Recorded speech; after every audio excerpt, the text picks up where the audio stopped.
Hello everyone, मैं ममतेश गुप्ता। आज देखेंगे ninth class geography NCERT chapter 3। Chapter का नाम है अपवाह। और इस चैप्टर के हमने दो पार्ट पहले कंप्लीट कर लिए हैं। 1 से 10 तक हमने फर्स्ट पार्ट में कंप्लीट किया था और 11 से 20 तक हमने सेकंड पार्ट में कंप्लीट किया था। और आज हम देखेंगे थर्ड पार्ट। अगर आपने इसके वो दोनों पार्ट नहीं देखे हैं तो इसी वीडियो के डिस्क्रिप्शन में मैंने थ्योरी की और एमसीक्यू की दोनों की प्लेलिस्ट की लिंक डाल रखी है। आपको थ्योरी देखनी है तो आप थ्योरी देख सकते हैं, अगर आपको एमसीक्यू देखने हैं तो आप एमसीक्यू वाली प्लेलिस्ट पर क्लिक कर देख सकते हैं। और ये साइड में जो प्लेलिस्ट लगी हुई है 6, 7 और 8 क्लास की हिस्ट्री, ज्योग्राफी और पॉलिटिकल साइंस एनसीईआरटी की है। अगर आपको किसी भी क्लास की हिस्ट्री, ज्योग्राफी और पॉलिटिकल साइंस एनसीईआरटी की एमसीक्यू या थ्योरी देखनी है तो आप मेरे चैनल को ओपन कर प्लेलिस्ट वाले ऑप्शन पर क्लिक कर देख सकते हैं। आइए शुरू करते हैं। क्वेश्चन नंबर 21, बुलर झील निम्नलिखित में से किस राज्य में स्थित है? देखो, ये मीठे पानी की झील है और हिमालय में जितनी भी झीलें हैं, ठीक है, सभी झीलें कैसी हैं? मीठे पानी की झीलें है ना। और एक झील है जिसका नाम है राक्षस झील, है ना। वो कहाँ पर है? मानसरोवर झील के बराबर में है। केवल वो ही एक ऐसी झील है जो हिमालय में है और उसके बाद भी वो कैसी है? खारे पानी की झील है। नहीं तो हिमालय से जितनी भी नदी झीलें निकली हैं या झीलें हैं हिमालय में, वो सभी मीठे पानी की झील है। ठीक है। तो राक्षस झील कैसी है? वो हमारी खारे पानी की झील है और मानसरोवर झील के बराबर नहीं है। ठीक है। और आपको मैंने बताया मानसरोवर झील से बहुत सारी नदियां निकली हैं। आपकी ब्रह्मपुत्र नदी है, सिंधु नदी है, सतलज नदी है, बहुत सारी नदियां वहां से निकली हैं। तो ऑप्शन देखते हैं, बुलर झील कौन से प्रदेश में है? ए है जम्मू कश्मीर, बी है आपका राजस्थान, सी है उड़ीसा, डी है उत्तराखंड। तो इसका जो सही आंसर हो जाएगा वो हो जाएगा ए, जम्मू कश्मीर से कौन सी निकली है? बुलर झील। ठीक है। और देखो, डल झील भी जम्मू कश्मीर में ही है। ठीक है। श्रीनगर शहर जो बसा हुआ है वो डल झील के आसपास, मतलब चारों तरफ ही बसा हुआ है। नेक्स्ट देखते हैं क्वेश्चन नंबर 22, वायु निर्मित झीलें भारत के किस राज्य में पाई जाती हैं? ए है पंजाब, बी है राजस्थान, सी है उत्तराखंड, डी है उत्तर प्रदेश। तो इसका जो सही आंसर हो जाएगा वो हो जाएगा बी, राजस्थान। देखो, राजस्थान में क्या है? पूरी तरह से रेत है। और वायु निर्मित से मतलब है कि वायु ने, ठीक है, इस तरह से गड्ढे बना दिए हैं।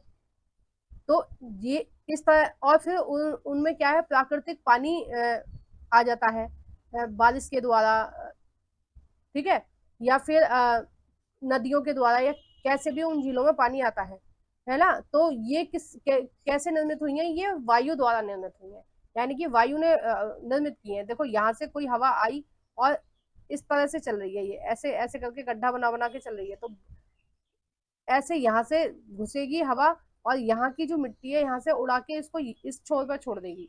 तो इस तरह से वहां पर बहुत सारी झीलें हैं। ठीक है। तो ये कहाँ पाई जाती हैं? राजस्थान में पाई जाती हैं। और राजस्थान की जितनी भी झीलें हैं वो सभी नमकीन पानी की झीलें, क्योंकि वहाँ वहाँ रेगिस्तान है। और जो नमक बनाया जाता है ज्यादातर ये राजस्थान की झीलों से बनाया जाता है। और इतनी खारे पानी की झील आपको नहीं मिलेंगी भारत में। सबसे ज्यादा जो झीलें हैं खारे पानी की वो आपके राजस्थान में ही है। ठीक है। नेक्स्ट देखते हैं क्वेश्चन नंबर 23, भारत की सबसे बड़ी झील कौन सी है? ए है बुलर झील, ये जम्मू कश्मीर में है, अभी मैंने आपको बताया। बी है नैनी झील, ये उत्तराखंड में है। सी है डल झील, ये आपकी जम्मू कश्मीर में है। और डी है सांभर झील। सांभर झील जो है वो आपकी राजस्थान में है और ये खारे पानी की झील है और इसमें बहुत ज्यादा नमक की मात्रा है, मतलब इस झील के पानी में। तो इसका जो सही आंसर हो जाएगा वो हो जाएगा सी, भारत की जो सबसे बड़ी झील है वो है डल झील। और इतनी बड़ी है कि आप अगर इसके एक छोर पर खड़े हो जाएं तो आप इसका दूसरा छोर नहीं देख पाएंगे। ठीक है। पूरा शहर जो श्रीनगर है वो इसी के किनारे बसा हुआ है, मैंने देखा है इस झील को, डल झील को। नेक्स्ट देखते हैं क्वेश्चन नंबर 24, निम्न में से कौन सी झील मानव निर्मित नहीं है? देखो, मानव निर्मित झील कौन सी होती है? जिन जो जो डैम वगैरह होते हैं, जो नदियों पर डैम बनाए जाते हैं या उनको बांध भी बोलते हैं, बांध बनाए जाते हैं। तो वो जो मानव के द्वारा जो बांध बनाए जा रहे हैं या झील बनाई जा रही है उनको हम बोलते हैं मानव निर्मित झील। ठीक है। उन डैम को या बांध को हम बोलते हैं मानव निर्मित झील। ठीक है। अब इसमें हमें देखना है कि कौन सी नहीं है। पहला है आपका हीराकुंड, देखो हीराकुंड ये है आपका उड़ीसा में महानदी पर है। बी है निजाम सागर। सी है गोविंद सागर, ठीक है। और डी है पुष्कर झील। तो इसका जो सही आंसर हो जाएगा वो हो जाएगा डी। पुष्कर झील जो है वो आपकी राजस्थान में है, और ये बिल्कुल भी मानव निर्मित नहीं है, ये प्रकृति ने ही बनाई है, ठीक है। नेक्स्ट देखते हैं क्वेश्चन नंबर 25। निम्नलिखित में से कौन सी झील लैगून झील का उदाहरण है? लैगून झील कहाँ पाई जाती है? आपके तटीय क्षेत्रों में लैगून झील पाई जाती है, ठीक है। थ्योरी वाले पोर्शन में मैंने बहुत डिटेल में बताया है सभी झीलों के बारे में। लैगून झील कौन सी होती है, वायु निर्मित झील कौन सी होती है, सारी चीजों का और बहुत सारे उदाहरण भी दिए थे, आपने देखा होगा उस वीडियो को। अगर आपने नहीं देखा है तो प्लीज आप उसको जरूर देखना। इसका फर्स्ट पार्ट और थ्योरी वाला, और इसका थर्ड पार्ट थ्योरी वाला बहुत इंपॉर्टेंट है। बहुत सारी चीजें आपकी क्लियर हो जाएंगी नदियों से रिलेटेड, तो उनको जरूर देखना। ए है चिल्का झील, देखो ये आपकी उड़ीसा में है। बी है आपका पुलिकट, और सी है आपका कोलारू कोलेरू जो झील है वो आंध्र प्रदेश में है। और डी है आपका ये सभी। तो 25 का जो सही आंसर हो जाएगा वो हो जाएगा डी, ये सभी। नेक्स्ट देखते हैं क्वेश्चन नंबर 26। निम्नलिखित में से कौन सी झील उत्तराखंड में नहीं है? बहुत सारी झीलों के नाम दे रखे हैं, इनमें से हमें पहचानना है कि कौन सी झील उत्तराखंड में नहीं है। ए है नैनीताल। बी है भीमताल। सी है सात ताल। देखो जो सात ताल झील का नाम है, इसमें क्या है, 7 झीलें हैं अलग अलग, और वो ऐसे सकरे से जल से मिली हुई हैं, ठीक है। इस तरह की 7 झीलें हैं, है ना, इस तरह की झीलें हैं, और ये आपस में एक छोटे से पानियों से, छोटी सी पानी की नालियों से जुड़ी हुई हैं, ठीक है। इस तरह से हैं ये झील। तो ये छोटी छोटी सी ऐसे मिली हुई हैं, इस तरह से 7 झीलें हैं, ठीक है। तो इसका जो सही आंसर हो जाएगा बुलर झील हो जाएगा। ये कहाँ है? ये आपकी जम्मू कश्मीर में है। नेक्स्ट देखते हैं। देखो झील बहुत सारी हैं, लेकिन मैंने वही आपको बताई है जो आपकी एनसीईआरटी में है, जो आपके एग्जाम में आएगी, ठीक है। तो आपको मैंने एक्स्ट्रा कुछ भी बताया नहीं है। नेक्स्ट देखते हैं क्वेश्चन नंबर 27। सूची 1 व सूची 2 को सुमिलित कीजिए, है ना। अब देखो ये राज्यों के नाम दे रखे हैं और ये आपके झीलों के नाम दे रखे हैं, ये आपको सुमिलित करने हैं। राजस्थान में कौन सी झील है? ये हो जाएगी आपकी सामर झील। सामर झील राजस्थान में है, खारे पानी की झील है। उड़ीसा में चिल्का झील है, ठीक है। उड़ीसा के तट पर कौन सी झील है? चिल्का झील।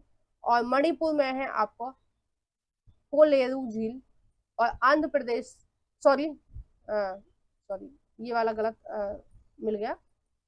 आंध्र प्रदेश में है आपका कोलेरू झील, और मणिपुर में है आपका लोकटक झील, ठीक है। तो इसका जो सही आंसर हो जाएगा 27 का, वो हो जाएगा आपका दूसरा। देखो ए का तीसरा, ए का तीसरा, ए यानी कि इसमें पहला दूसरा लिख दिया है, तो आप इस तरह से मान लो, ठीक है। तो देखो पहले का आपका हो गया तीसरा, ठीक है, ये रहा, हाँ डी वाला तो है उड़ीसा वाले, हाँ सेकंड का हो गया पहला, और थर्ड का हो गया आपका फोर्थ, और फोर्थ का हो गया आपका सेकंड। तो इसका जो सही आंसर हो जाएगा वो हो जाएगा डी वाला। नेक्स्ट देखते हैं क्वेश्चन नंबर 28। नदियों का अर्थव्यवस्था में क्या महत्व है? यानी कि नदियों से अर्थव्यवस्था को क्या क्या फायदे होते हैं, है ना। नदियों से हम किस तरह से कमाई करते हैं, इसका मतलब ये हो गया। तो किस किस चीज में हमारी में सहायक है नदियां? पहला है नदियां आधारभूत ढांचे को मजबूत करती हैं, बिल्कुल सही है। आधारभूत ढांचे का मतलब है, देखो नदियों से हम बिजली भी बना सकते हैं, है ना। और बहुत सारी चीजें, नदियां पीने का पानी भी हमें देती हैं। नदियों में यातायात की सुविधा भी होती है, नदियों के द्वारा एक स्थान से दूसरे स्थान नाव के जरिए हम जा सकते हैं, है ना। और नदियों से हम सिंचाई भी कर सकते हैं, तो बहुत सारी चीज कर सकते हैं। तो इसलिए ये क्या होती है, आधारभूत ढांचे को मजबूत करती हैं। दूसरा है कुछ क्षेत्रों में कुछ क्षेत्रों में कृषि नदियों पर निर्भर है। तो बहुत सारे क्षेत्र ऐसे हैं भारत में जहाँ पर जो सिंचाई की जाती है वो नदियों से, नहरों से की जाती है। तीसरा है नदियां यातायात में भी सहायक हैं, ये मैंने बता दिया आपको। चौथा है जल विद्युत में नदियों का बहुत अधिक महत्व है। तो इसके जो ऑप्शन हो जाएंगे वो सभी सही हो जाएंगे। नेक्स्ट देखते हैं। देखो क्वेश्चन खत्म हो गए, ये आंसर आपके आ गए सारे। तो आपको वीडियो कैसी लगी है प्लीज कमेंट बॉक्स में बताइएगा। वीडियो को जरूर से लाइक कर देना, कमेंट करना मत भूलना, एक छोटा सा कमेंट प्लीज जरूर किया करो। आप लोग कमेंट नहीं करते हो, वीडियो देखकर चले जाते हो। एक छोटा सा कमेंट कर दिया करो, कुछ भी लिख दिया करो कमेंट में, गुड, बेटर, बेस्ट, कुछ भी जो भी आपके मन में आता है वो लिख दिया करो, एक छोटा सा कमेंट कर दिया करो। और वीडियो को जरूर से लाइक कर देना। जो भी फ्रेंड आपके 9th क्लास में है या फिर कोई भी फ्रेंड आपके टीजीटी, पीजीटी, एसएससी, यूपीएससी की तैयारी कर रहे हैं, किसी भी पीसीएस एग्जाम की तैयारी कर रहे हैं, तो प्लीज मेरी इस वीडियो को उन सभी फ्रेंडों के साथ शेयर कर देना। Thank you for watching everyone.